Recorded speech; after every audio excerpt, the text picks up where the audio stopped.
శత్రువులకు భయము, భీతి పుట్టించే దేవుని స్తోత్రములు ఇప్పుడు మనం చదువుకునే వాక్యం సమూయేలు మొదటి గ్రంథం 14 అధ్యాయం 14 నుంచి 21 వరకు. యోనాతాను అతని ఆయుధములు మోయవాడును చేసిన ఆ మొదటి వధ యందు దాదాపు 20 మంది పడిరి. ఒక దినమున ఒక కాడి ఎడ్లు దున్ను అరెకరం నేల పొడుగున అది జరిగెను. దండులోను పొలములోను జనులందరిలోను మహా భయకంపం కలిగెను. దండు కావలి వారును దోపుడు గాండ్రును భీతునుందిరి. నేల ఎదిరెను. వారు ఈ భయము దైవికమని భావించిరి.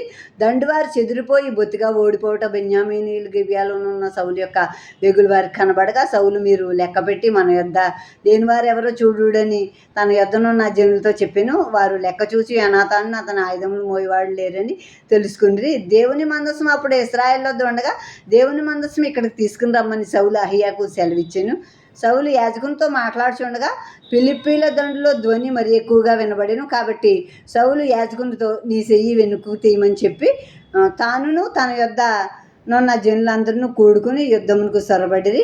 వారు రాగా ఫిలిప్పీలు కలవరపడి ఒకరినొకడు హతం చేసుకుంటుండిరి.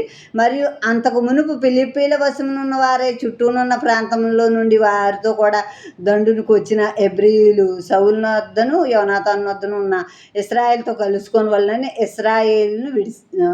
ఫిలిప్పీలను విడిసిరి. అదియుగాక ఎఫ్రాయిం మన్యములో దాగి ఉన్న ఇశ్రాయేలు ఫిలిప్పీలు పడిపోయారని విని ఆ 5 మంది వారిని తరుముటలో కూడిరి.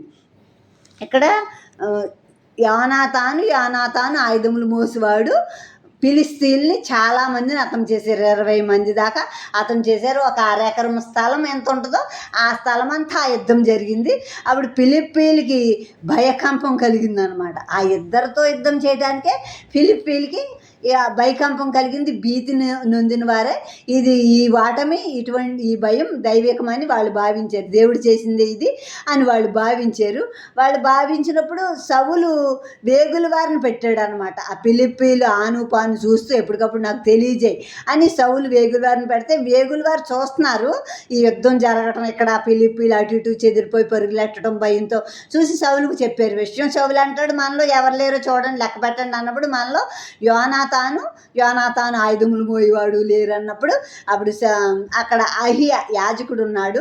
నీవు మందసాన్ని తీసుకురా, మందసంతో పాటు మనం యుద్ధానికి వెళ్దామంటాడు సౌలు అన్నప్పుడు అహియాతో మాట్లాడుతున్నాడు. ఈలోగా ఫిలిప్పీల్లోంచి ఇంకా పెద్ద పెద్ద ధ్వనులు గొడవ వినపడుతున్నప్పుడు ఈ సౌలు తనతో ఉన్న దండు ఆ ఫిలిప్పీల మీదకి యుద్ధానికి వెళ్ళినప్పుడు ఈ ఫిలిప్పీల దండు అందరూ భయంతో ఒకరినొకరు చంపుకోవడం మొదలుపెట్టారు.